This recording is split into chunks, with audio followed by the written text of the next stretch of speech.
Okay, good morning. In this slot, we want to talk about marketing automation, and that is a really broad topic to cover. And I'll only be able to touch on the surface. There's going to be a lot of details that you have in your mind. Please hold those questions, if you may, and ask them in the Q&A part. My name is Eki Gümbel. I'm with Bitmotion, a 25 people Type 3 agency in Hanover. And we've been dedicated to doing Type 3 projects for over a decade now.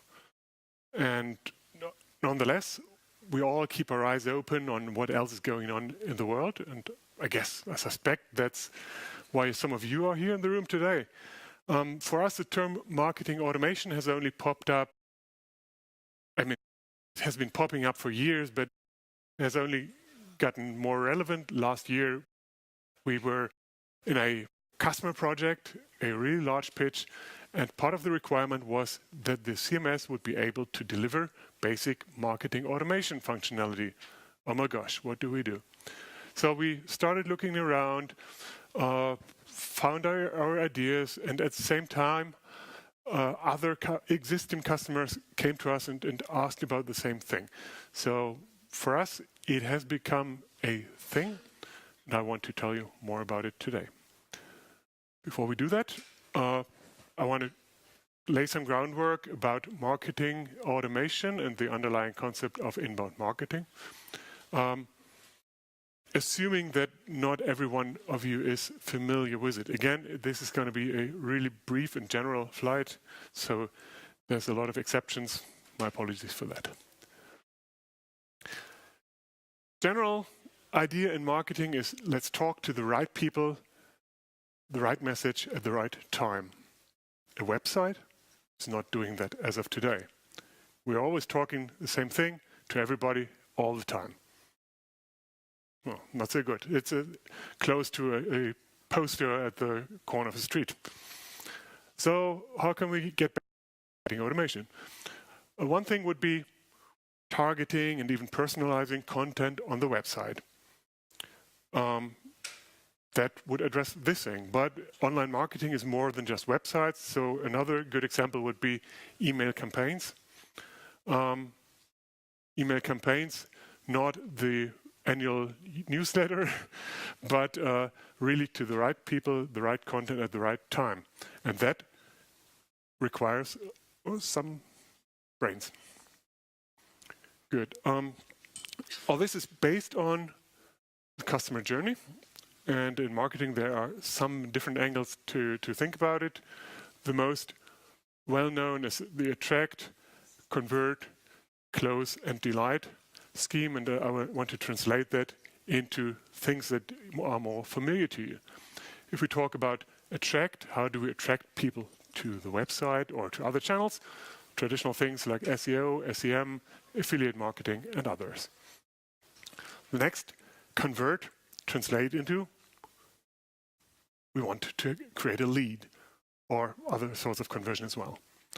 How do I create a lead? I need to pitch some value. I need to motivate people to get in touch with us. I need a form to get in touch with us, and I need to handle all that. And I need to create trust and value again to not shy away, to have people shy away from us. So now this anonymous visitor is turned into a known lead that we can talk to. And now the next step is to sell something. And when I say sell, that's not really selling. It can be anything. It can be donation. It could be community contribution. It could be all kinds of goals that I pursue. So when I say sale, that's really just a placeholder, please. Here again, right content to the right people at the right time.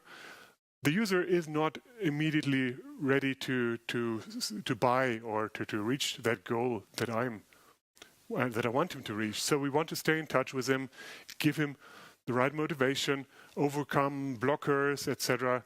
So that's what we can do in proactive communication now, like emails or other channels.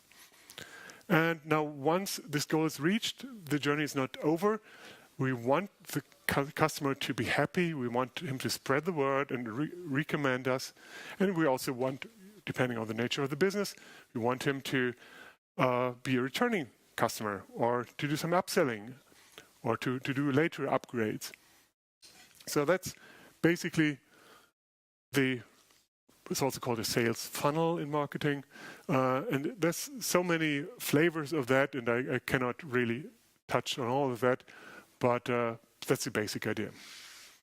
Now, okay, we can do that in manual processes, but we talk about marketing automation. What does that mean? Machines taking over. No, we want to have machines do what they can really do good, and maybe even better than we can. First is be consistent, do the simple and stupid stuff, but do it right. Be reliable, be timely and everything. And let's make this more concrete. I have some real life experience in a sales team where whenever a lead came in and that was generated by demo downloads, people downloaded demos and that created a lead, and then the sales team basically sent all the same text snippets all the time. And that was really, really bad. So I thought, wow, a new lead, let's send an email. And people don't do that in time. They sometimes fail to do that at all. They don't do proper follow-ups, and they spend a lot of money with stupid stuff that machines can do. So that's what we're talking about here. The other thing is there are things that machines can do even better. The keyword here being data-driven and then on to machine learning and all that. So what is the right thing for this person?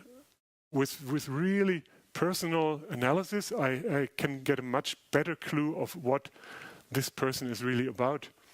But that's nothing a human can do in every case. Meanwhile, the sales teams are no longer drones. They can now use their valuable time for real personal interaction, and the result being a much more interactive and much more human experience for the buyer.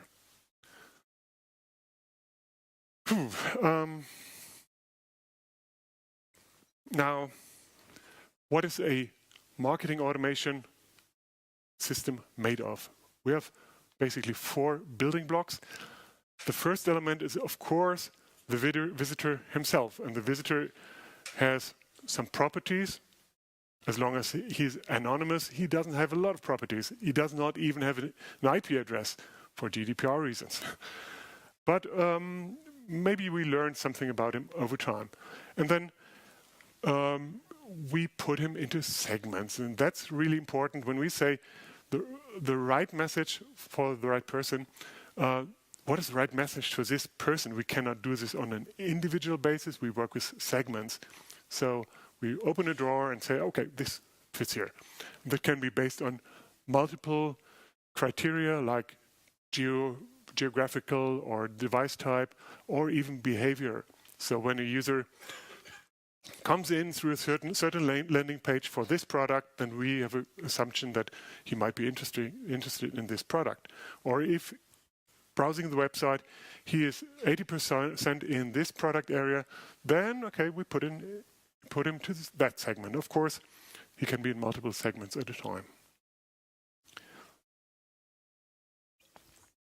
The next building block is all the other components that we can work with on the website or in other places. For instance, the website itself.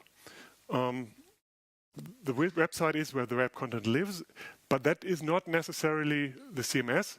There are many scenarios where landing pages are generated by the marketing automation system. So when we say website, that can be within type 3 or outside of type 3. On the website, there are things like forms, which is obviously the most important one. Outside of the website, we can send emails. We have assets, and we can even deliver dynamic content. And with all these elements, we can now build our campaigns. So when we say dynamic content, I will dig into that a little bit deeper in a second. But for now, we're talking about website content on the one hand, and what we call focus items on the other hand. And focus items would be all sorts of pop-ups, so stuff like that. I think we've all seen that. It can be made good or bad. That's a different story, but that's what I mean by focus items. Okay, now again, gluing all this together is the campaign. You may roughly consider it a workflow, a decision tree with criteria like user opens this email, or today is a Thursday, or user city is Hamburg, or multiple criteria, and all that connected and combined with timing definitions makes a huge workflow. It can look like this in an easy case, but workflows can be much more complex even. And it's the high art of marketing automation to design manageable workflows, to split it into multiple chunks that are manageable over time. So that's workflows, or campaigns rather. And then there's a lot more that comes with the framework. One is inside of the system, things like reports are very important in analysis, but also technical things like customizing, setup, email, setup of this and that, integrations, APIs, plugins, extensibility, yeah, that's the word, are really important. So that's basically the missing part of the puzzle with marketing automation.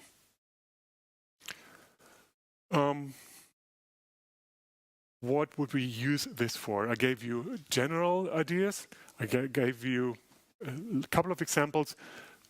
Let's look at more. First is an anonymous visitor.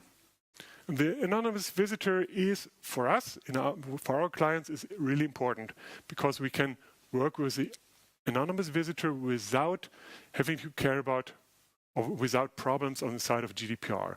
When it comes to known visitors and then personal data, etc., it gets more tricky, and we'll talk about that. But anonymous visitors, even there we can do a lot. First of all, how can we segment? I gave you some examples. Here are some more. A first-time visitor may be greeted completely different than a returning visitor. The frequency of his visitor, his behavior, maybe even his device type. If it's a smartphone, we would give him different pop-ups. Pop-ups bad, don't do that on the smartphones. So we interact differently on a smartphone. And what else can we do? Again, content focus items and maybe even different call to actions and forms that we throw at the user. And doing that alone can dramatically increase your lead conversion. In a real-life customer project, we had like over 20% better, or 20-point more lead conversion from anonymous to known contacts, and that's a lot. Email campaigns would be a completely different example. The typical one is the nurturing campaign. So situation being a user is on the website, is not ready to purchase right away. So we want to stay with him and send him what we call drip emails. So we send him one now and say, hey, thank you for visiting, thank you for downloading the demo. And then there's something to click on, and either he will click that or not, or he will open it or not. And so the decision tree starts off, and there's going to be follow-ups, emails, etc. We can do more things with all this email magic. We can very simply do double opt-in things and are even flexible with that. We can do reminders and what we like. We could even do the traditional old-school newsletters based on segments. Next example, hot leads. What do I mean by hot leads?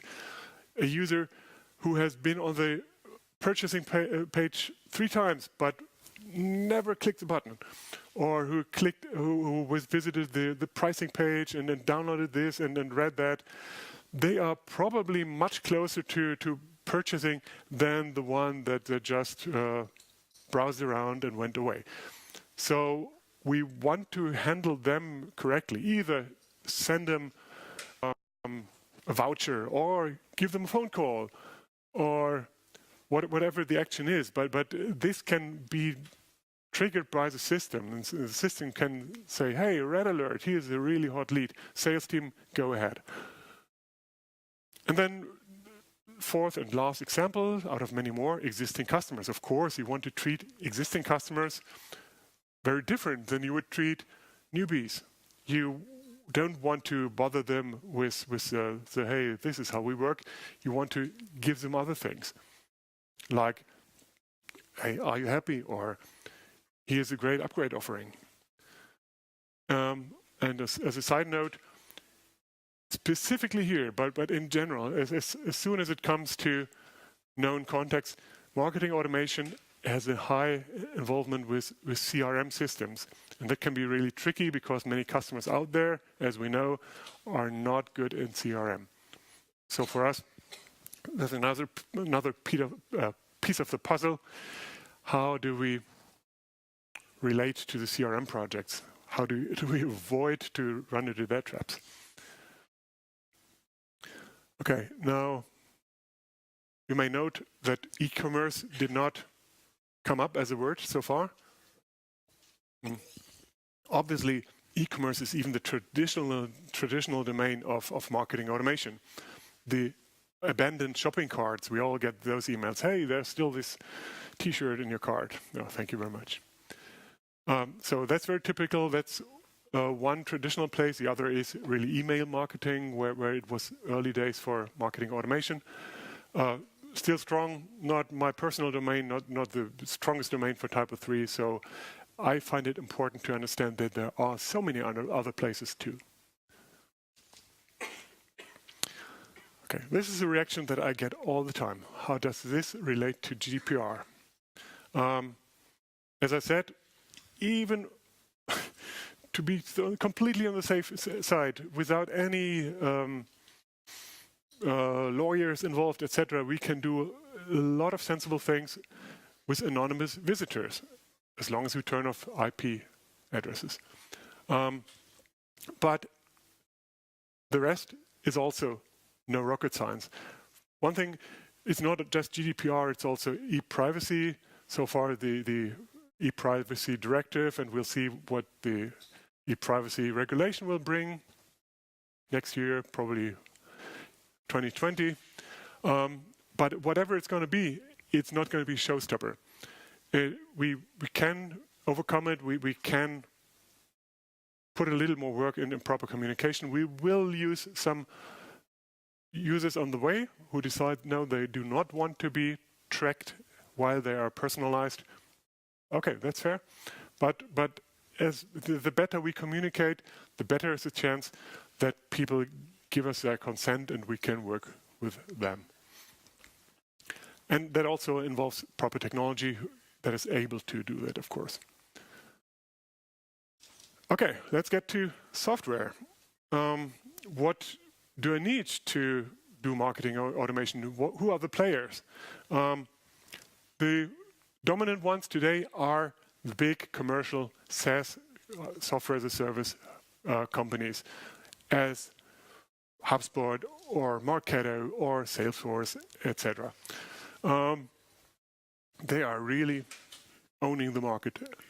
Of course, they are quite expensive. They're crazy expensive. This whole situation reminds me a lot of where we were 15 years ago when Typo 3 and the like were starting to disrupt the CMS market. The CMS market at the time was owned by commercial guys like Core Media, etc. And now an alternative came along, and in that case, multiple alternatives, and changed the landscape. So far, that's not yet there.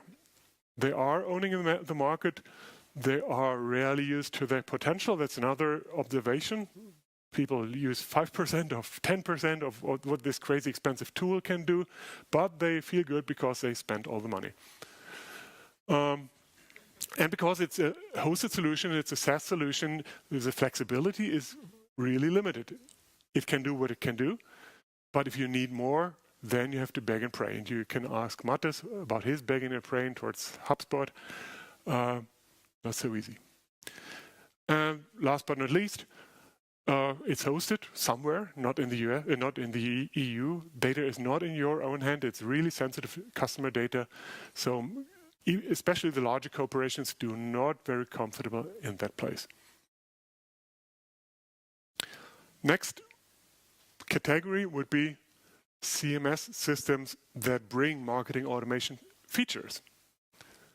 Again, the big guys do that, the big commercial ones. They have, of course, now a different situation. They can do a really deep integration on smart things, but they have a limited scope as opposed to the specialized marketing automation solutions. And then again, they are too pretty expensive, and it's not something that I tell customers all the time, but I do hear the pain from customers that paying this license cost is still relevant even in 2018. I don't want to name names, but one huge automotive corporation in Germany, one of the large sub-departments is ready to move away from a commercial CMS and move on to something that we like because of just that. Oh, and then, yeah, it's a login, of course. If you have this combined solution, there you go. Oh, okay, I have to read it to you. This one says open source. Pretty clean desk. Not much on the landscape, except this one. It's called Lux. And that's a marketing automation extension by our friends at Intercode. It is today a paid extension. We see where that goes, but it looks nice and can do a lot of things already. So if you're any bit interested, go meet the guys from Intercode. They'll be happy to talk to you. For us, we for several reasons we needed the full job and decided to go for Mautic, which is the only serious open source marketing system these days. And for us, the perfect choice because it fits us perfectly. So what is Mautic? Mautic has been founded in 2014 by a guy named Dave Hurley. Dave was originally the Joomla guy for many, many years, even a project team leader, I guess. So he has a lot of the same experience that we have. He did not go the same way that Joomla or Typo3 went, though. He's an American, so he went for venture capital. He founded the Mautic Inc. and at the same time the Mautic Association. So there's a commercial business model with Mautic, basically looking at providing hosting and services. So not in any way in competition with what we would do. And they are strong believers in open source and in community. That's not just words like you have in other projects. They really believe it. I met Dave Hurley for the first time last month, and he's a really, really humble and down-to-earth guy, and I like him a lot. And it's not like he is a Casper of Mautic, because he has this commercial background, and that's fine. But he is a strong believer in open source, and so I believe in this project. Again, this is US based, but it is strong around the world. It is really, really strong in Brazil, for instance, and then in Europe, in Central Europe, Italy, France, etc. too. It is nice to see the community grow and people hop on the train. To be honest, it is not doing the same that a HubSpot can do today. It is very good for the basic 50%, but there's a lot missing. On the other hand, it's open source. You can do what you need. Again, exactly what Typo 3 was. And so we start the industry to shift. The commercial guys now all scramble to okay, that's a later slide, to React, and we talk about that later. Technically, Mautic is also really close to what we like in Typo 3. It's all Symfony. We will have a breaking change when we go from version 2 to version 3, but it's still going to be the latest and greatest in Symfony. I don't want to show you, oops, tough. I don't want to show you screenshots all the time, but at least give you a simple or a first impression of what the Mautic surface looks like. It's a very, very intuitive and pretty surface. Okay, Typo 3 integration. First, let's think a moment, why would we integrate with the CMS in the first place? What does it mean? What aspects does it have? We need to track what the user does. That's the core of all the segmentation, etc. If we don't know what the user is doing, we're blind, we cannot automate. So that's simple, tracking pixel on the website. Next, we want to collect data. We want the lead, so we need a form. Then, as we said, we want to communicate back, give them pop-ups or whatever we can. How do we do all that? Again, tracking pixels, maybe even tracking of downloads, etc. JavaScript for content and other overlays, so that's not integrated in the CMS. We can let the marketing automation system generate an HTML snippet and put that into the CMS and let it display that. Wow. That works out of the box with any CMS. Even a HubSpot can do that. But the result is not good. For the user, if it's done well, okay. But for the editor, it is really tough because we live in two worlds and there's a lot of limitations to what we can do. So with Typo 3, we can do a lot better than that. First, we have an integration with the form framework. That means if I create a form in Typo 3, it will automatically, if I want, it will automatically create a form in Mautic, and there's no HTML, etc. involved. I can modify the form all the time, and it's kept in sync all the time. So that's fantastic. It's much, much better than the other guys. We can do targeting, and I'm going to show you that in a second. We have more like language synchronization. So think of a guy who goes to our website and switches to Spanish. And now marketing automation kicks in and sends him a focus item, a pop-up. So what language would that be in? Hopefully Spanish, but not with all the other systems. As far as I know, we are the only ones who can integrate on that level. And there's more like tagging per page, and there's more coming up even, like automated tracking of assets. Okay, as an example, targeting. We all know content or any Typo 3 elements have this access tab, and there you can say, okay, this is only for this front-end user group.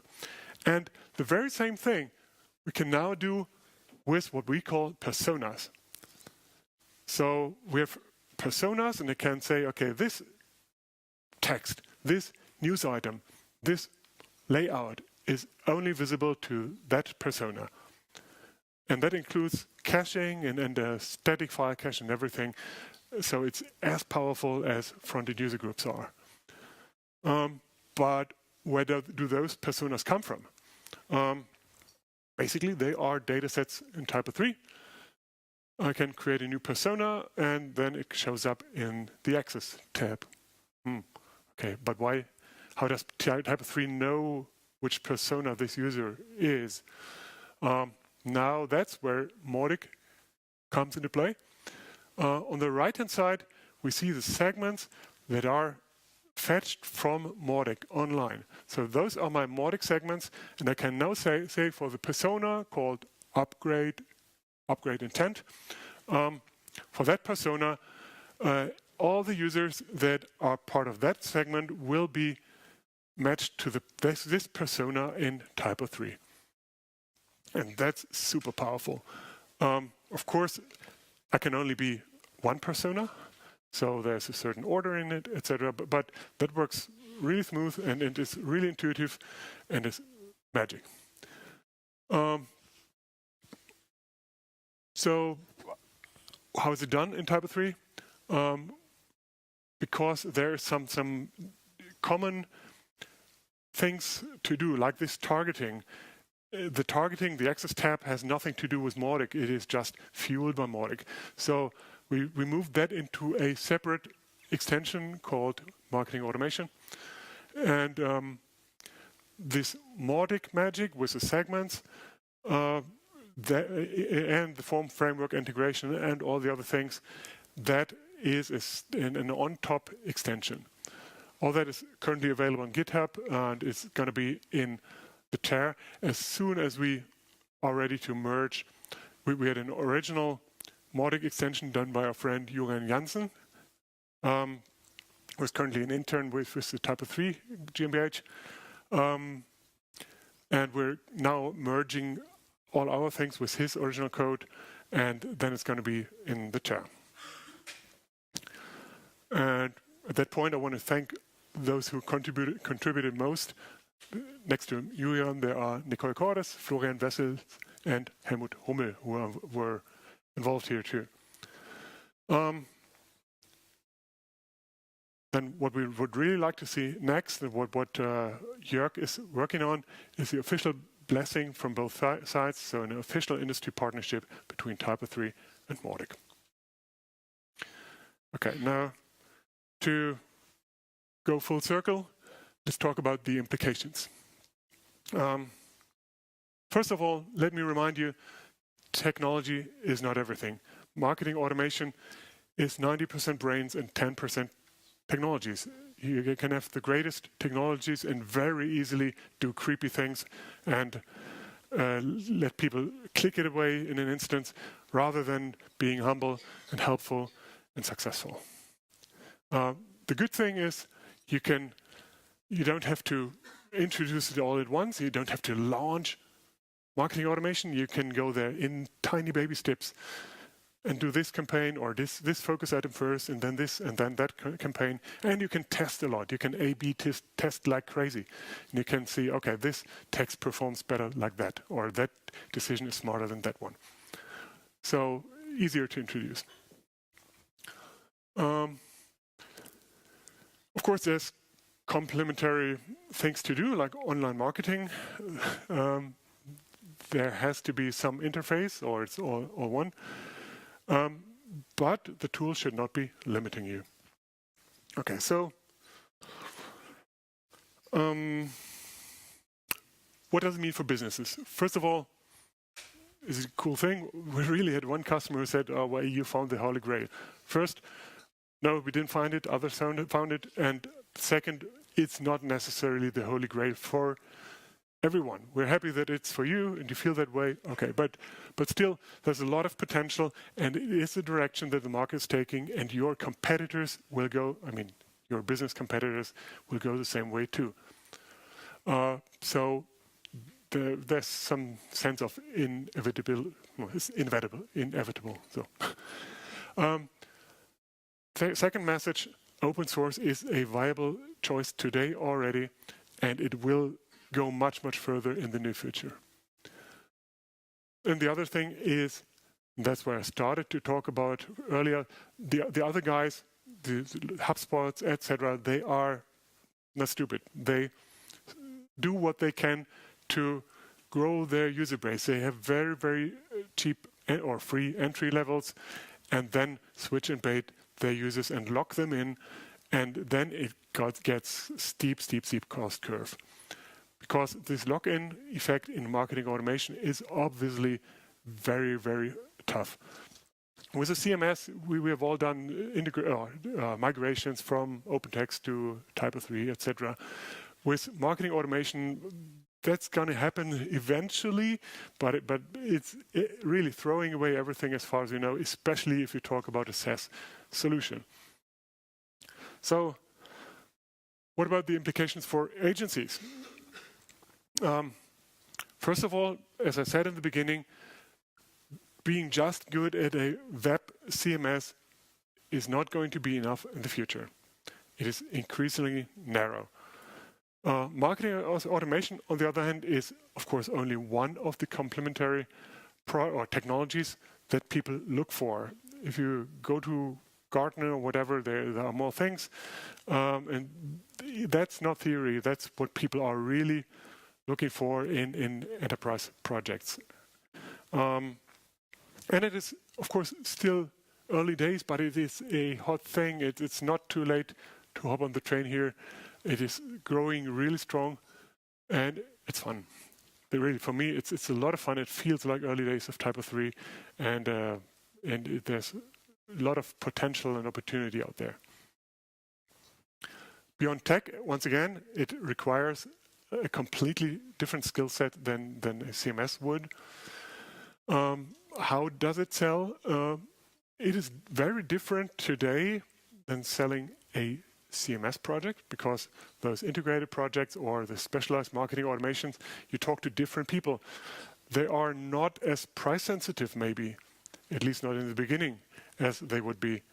For CMS, they have other goals. They want the job done. And in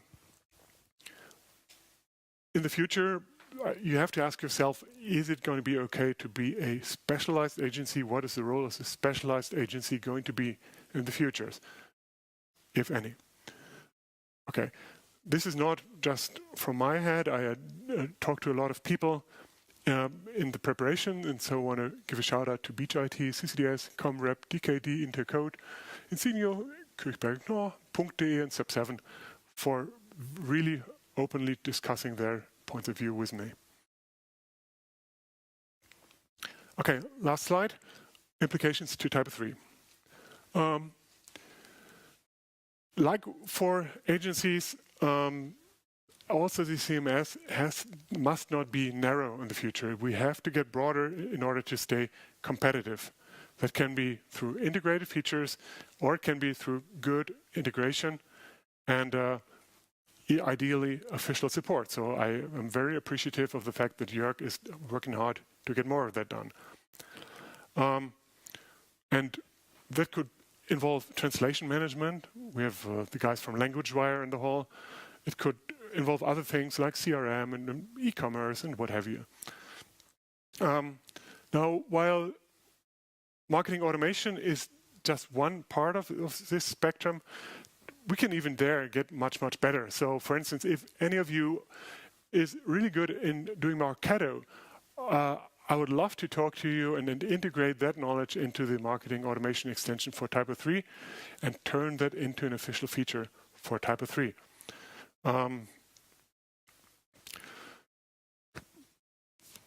I would love to be able to go all the mainstream web products like Marketo or like whatever and see Typo3 listed as an official partner there. So that would be my dream. That would give us a lot of visibility and credibility, and it would help us all. Now, how can we do that? Why can we do that?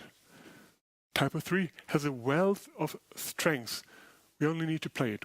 Not only are we open source, not only have we a fantastic product, we also have a strong market share in important segments, and we have a tremendous community. And by community, I do not only mean those fantastic developers that we have, but we also have all those other contributors, and we have a network of agencies that love and live open source. So let's go ahead and do that and bring what you have together, and then that can take us to places where others cannot go by definition. Neither HubSpot nor WordPress will be able to do what we can do. So let's go do that. Please talk to me if you like. For now, thank you very much, and questions, please.